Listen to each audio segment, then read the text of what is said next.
Ticket वितरण की जो बात चल रही है, एक बाहरी उम्मीदवार है, आयातित उम्मीदवार। हर चुनाव में वो एनडीए के खिलाफ प्रत्याशी बनकर के उतरते हैं। पिछला चुनाव में भी लोजपा से टिकट लेकर के खड़े हो गए और एनडीए प्रत्याशी को हराने का काम किया। जनता दल यूनाइटेड के पक्ष में हम लोग आए हैं बात करने और उनके नजदीक तक समाज को पहुंचाने की। ये जो टिकट का जो सिलसिला जारी है, जो दूसरे सूत्रों के माध्यम से लोग झपटना चाहते हैं, उसको हम लोग रोकने के लिए उनके आजू बाजू जो बैठने वाले लोग हैं, हम लोगों को मिलने नहीं दिया जा रहा है। जो जमीनी कार्यकर्ता है उनको मिलने देना चाहिए। हम लोग नीतीश बाबू से मिलकर अपनी व्यथा धोखेबाज, रजिस्टर्ड धोखेबाज, जिसकी नो एंट्री होनी चाहिए उनका एंट्री हो रहा। सब लोग यही कहने में लगे हैं कि सीएम हाउस में टिकट सील हो गया है, पिटारा वहीं से खुलेगा। सब लोग यही कह रहे हैं। नमस्कार, मैं अजीत कुमार, आप देख रहे हैं डिजिटल दस्तक। अभी हम जदयू कार्यालय में और देख सकते हैं जदयू कार्यालय में कुछ पार्टी के ही कार्यकर्ता यहाँ जुटे हुए आइए इनसे जानते हैं कि क्या कारण है कि जदयू कार्यालय में आकर ये लोग विरोध प्रदर्शन कर रहे हैं। कहाँ से हैं? हम मीनापुर विधानसभा से आए हैं। मेरा नाम अंगद कुमार है और मैं जदयू शिक्षा प्रकोष्ठ का प्रखंड अध्यक्ष हूँ। अभी जो टिकट वितरण की जो बात चल रही है, एक बाहरी उम्मीदवार है, आयातित उम्मीदवार। हर चुनाव में वो एनडीए के खिलाफ प्रत्याशी बनकर के उतरते हैं। पिछला चुनाव में भी लोजपा से टिकट लेकर के खड़े हो गए और एनडीए प्रत्याशी को हराने का काम किए। इस बार भी आज की तिथि में यानी आज 12 अक्टूबर तक वो जदयू के प्राथमिक सदस्य भी नहीं है, लेकिन एन केन प्रकार धन बल का उपयोग करते हुए वो चाहते हैं कि जदयू से हमें टिकट मिल जाए और मैं विधानसभा चुनाव लड़ूं। हम सभी जदयू कार्यकर्ता इसका पुरजोर विरोध करते हैं और हमारी एक ही मांग है, जो जदयू को जिसने खून पसीने से सींच करके आज उसे बड़ा किया है, उस जमीनी कार्यकर्ता को टिकट दी जाए, न कि बाहरी व्यक्ति को और आयातित व्यक्ति है। बहुरुपिया है, भगौड़ा है, भागता है बीजेपी से। पहले जदयू में था, जदयू से भाग गया बीजेपी। अब बीजेपी फिर भरा हम में, फिर निर्दलीय लोजपा, और लोजपा में जाने के बाद जदयू को हराने का काम किया ही। ये सब बहुरुपिया है। फिर उसके बाद बीजेपी में आया, अब बीजेपी से सोच रहा है एक दिन में सदस्यता ग्रहण करके हम टिकट खरीद के लड़ जाए। ऐसा न होने देंगे। पिछले बार 13 तारीख को जो सम्मेलन हुआ, 1 महीना नहीं हुआ है, एक भी महीना नहीं हुआ। यही नीतीश जी का तीर छाप झंडा को लतिया रहा था, फाड़ के फेंक रहा था। वो चोट्टा सब ये काम कर रहा था। तो अभी आप टिकट फाइनल नहीं ना हुआ है, आप लोग विरोध कर रहे हैं। ये तो हमारे कुछ सूत्र के मुताबिक पता चला है, फिर सोशल मीडिया के मुताबिक पता चला, वो लोग लाठी भांज रहा है, मिठाई बांट रहा है, हमारे जदयू कार्यकर्ता को धमकी दे रहा है, ये सब का फटक्का छोड़ रहा है। तो ऐसा थोड़े होने देंगे हम। जहाँ तक होगा हमें पूर्ण रूप से नीतीश जी पर विश्वास है, वो अच्छा फैसला करेंगे। दल यूनाइटेड के पक्ष में हम लोग आए हैं बात करने और उनके नजदीक तक समाज को पहुंचाने की। ये जो टिकट का जो सिलसिला जारी है, जो दूसरे सूत्रों के माध्यम से लोग झपटना चाहते हैं, उसको हम लोग रोकने के लिए मीनापुर की जनता, 2800 पंचायत का पंचायत अध्यक्ष, बाकी सारे और भी पोस्ट पर पोस्टर सभी हम लोग जनतागण पहुंचे हैं। क्या कहिएगा मैम, कहाँ से आए हैं? मीनापुर से आए हैं। मीनापुर विधानसभा। इतनी संख्या में मीनापुर विधानसभा से जदयू कार्यालय आने के पीछे मकसद क्या है? आप ही लोगों के माध्यम से हम लोगों को पता चला है, सोशल मीडिया के माध्यम से, न्यूज के माध्यम से, कि हमारे यहाँ जो है 2014 में पार्टी छोड़ के चले गए थे। एक विधायक के पुत्र हैं जो पहले थे, दिनेश प्रसाद कुशवाहा विधायक थे, जदयू का ही सीट था, जदयू से ही जीते थे, हम लोग ही उनको जिताए थे, मंत्री बनाए थे, सब कुछ किए थे। और हम लोग समता पार्टी से हैं इसमें। और उनका लड़का चला गया 2014 में, वो चले गए बीजेपी में चले गए। और उसके बाद 20 में जब एनडीए साथे था तो उनको टिकट नहीं मिला तो चले गए लोजपा से टिकट ले आए। हम में गए, हम में नहीं मिला तो लोजपा से लेके आ गए टिकट, और लोजपा से लड़के जदयू के साथी मनोज कुमार किसान जी को हराने का काम किया। तो आज फिर क्यों आए हैं वो टिकट लेने जदयू का? जब जदयू का हरा दिए तो आज क्यों आए टिकट लेने? ये चीज आपके शीर्ष नेताओं को भी सोचनी चाहिए। नेताओं को, उनके आजू बाजू जो बैठने वाले लोग हैं, हम लोगों को मिलने नहीं दिया जा रहा है।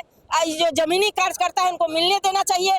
हम लोग नीतीश बाबू से मिलकर अपनी व्यथा कहते, उनको जो फैसला लेना होता लेते हैं। लोग हैं आपसे, आप मिलने नहीं दे रहे नीतीश जी से आप लोग? यह तो कुछ दिखाई नहीं दे रहा है। हम लोग कहाँ मिले, किससे मिले? शीर्ष का कुछ नेताएं हैं चुनिंदे, शीर्ष का कुछ चुनिंदे नेताएं हैं जो माननीय मुख्यमंत्री जी से आम कार्यकर्ताओं को या जो भी संगठन को मेन आदि है उनसे मिलने नहीं दिया जा लिखा रहा है। हुआ है आयातित भगाओ मीनापुर बचाओ, ये क्या पोस्टर लेकर आप लोग यहाँ जदयू कार्यालय पहुंच गए? कह रहे हैं सोई तो है। देखिए, संगठन जो है ना, माननीय मुख्यमंत्री जी का बहुत मेहनत का परिणाम है और हम लोग संगठन के कार्यकर्ता हैं, तो उनका मेहनत है हम लोग, और आज परिणाम और फल कोई और ले जाएगा। कौन लेके जा रहा है?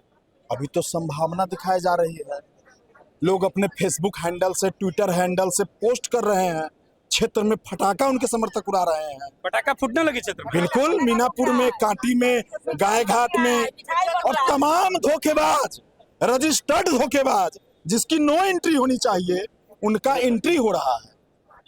ये कहीं से कार्यकर्ताओं को रास नहीं आ रहा है, चाहे मीनापुर हो, चाहे कांटी हो, चाहे गायघाट हो। मैंने पूरे मुजफ्फरपुर की बात। मुजफ्फरपुर की स्थिति है, संगठन का पूरा अपमान किया जा रहा है। जदयू के सीटों पर ही हम लोग का यही मांग है माननीय मुख्यमंत्री जी से, अब बीच में कोई नहीं बचे। सब लोग यही कहने में लगे हैं कि सीएम हाउस में टिकट सील हो गया है, पिटारा वहीं से खुलेगा, सब लोग यही कह रहे हैं। तो हम लोग आज प्रदेश कार्यालय हैं, कल हो सकता है हम लोग सीएम हाउस भी जाएंगे और तीनों विधानसभा से लोग जाएंगे और मुख्यमंत्री जी को यही तख्ता बल्ला दिखाकर कहेंगे कि बाहरी भगाओ, कांटी बचाओ, बाहरी भगाओ, मीनापुर बचाओ, बाहरी भगाओ, गायघाट बचाओ, यही नारा है। मुजफ्फरपुर का जो आपके तीन विधानसभा की आप चर्चा कर रहे हैं, क्या आप लोग लग रहा है कि तीनों विधानसभा में बाहरी को टिकट दिया जा रहा है? एकदम। हमारे जो सम्मानित जदयू के कार्यकर्ता हैं, उनको अभी तक कोई संदेश नहीं है कि क्या करना है। कार्यालय का गेट बंद हो जाता है उनके लिए, कोई संगठन के पदाधिकारी उनका फोन नहीं उठाते हैं। इसका मतलब क्या है? कार्यकर्ताओं का अपमान हो रहा है ना। आज धन बल, आप लोगों का आरोप है कि बाहरी आते हैं, चुनाव के समय टिकट लेते हैं और मैदान में चल जाते हैं। हम लोग 24 घंटा 365 दिन क्षेत्र में रहते हैं। आज बताइए 2020 में जब संगठन के साथ गद्दारी हुआ, उस समय जब चिराग पासवान ने अपना एक खेमा लेकर तमाम जदयू के सीट पर हराने का काम किया था, और वही प्रत्याशी है गायघाट से कोमल सिंह और मीनापुर से अजय कुशवाहा और कांटी से निर्दलीय प्रत्याशी अजीत कुमार। तमाम लोग जदयू को तीनों जगह से हराने का काम किए थे, वही तीनों लोग और आज उन्हीं तीनों के लिए रेड कारपेट और यहाँ कार्यक्रम आयोजन करना, सदस्यता दिलाना, कहीं ना कहीं ये जदयू कार्यकर्ताओं का अपमान है। आपके पार्टी के शीर्ष नेता चाह रहे होंगे तब ना। उनके आजू बाजू रहने वाले लोग हैं। कौन है आजू बाजू? अब हमको क्या पता है कि कौन लोग हैं जो आजू बाजू रहते हैं, वही लोग हैं। चौकरी है, ठीक है, 4 व्यक्ति हैं जो पार्टी को हाईजैक कर चुके हैं। नीतीश जी तक सही संदेश नहीं पहुंच रही है, कार्यकर्ताओं की बात माननीय मुख्यमंत्री जी तक नहीं पहुंच रही है। नहीं तो कार्यकर्ताओं के हित की उपेक्षा किसी भी हाल में नहीं वो करते। एक बात और है कि जो बीजेपी का आदमी है जदयू के कार्यालय में क्यों बैठा हुआ है? हाँ, ये भी आरोप है कि बीजेपी के आदमी जदयू कार्यालय में क्यों बैठा हुआ है? अभी टिकट का उसको है आश्वासन, कहीं तो ना बैठा हुआ है। अभी बैठे हुए हैं। सीधी बात, नो बकवास। कमाए लंगौटी वाला, खाए धोती वाला, ये नहीं चलेगा। माछ मारे नो मला एंट्री है, है। माछ मारे मला है, सोना पे ने तू रहा। ये नहीं चलेगा। देख सकते हैं जदयू कार्यालय में है, ये जदयू के कार्यकर्ता हैं, कोई प्रखंड अध्यक्ष हैं तो कोई पंचायत अध्यक्ष है। ये लोग है मीनापुर विधानसभा सहित मुजफ्फरपुर के 3 विधानसभा के जो टिकट वितरण है उसके विरोध में ये लोग आए। इन लोग का साफ तौर पर कहना है कि जो व्यक्ति 2020 में जदयू को हराने की कोशिश किया, जदयू के विरुद्ध में विधानसभा के चुनाव लड़ा, उस व्यक्ति को इस बार पार्टी टिकट देने जा रही है। कहीं ना कहीं सूत्रों के हवाले से इन लोग को सूचना मिला है। ये लोग का ये भी कहना है कि क्षेत्र में पटाखे फूट रहे हैं, उन लोग के द्वारा पटाखे फोड़े जा रहे हैं, इसके मिठाई बांटे जा रहे हैं, इसके विरोध में ये लोग आज जदयू कार्यालय पहुंचे हैं। सभी लोग विरोध में माननीय मुख्यमंत्री महोदय से मिलना चाह रहे हैं, लेकिन मिलना नहीं दिया जा रहा है। ये लोग का साफ तौर पर कहना है कि भाजपा के लोग जदयू कार्यालय में क्या कर रहा है, ये साफ महिला है, साफ इनका विरोध है। पूरी बात को आप सुने, ये बात कैसी लगी, आप अपनी प्रतिक्रिया कमेंट बॉक्स में दें। धन्यवाद।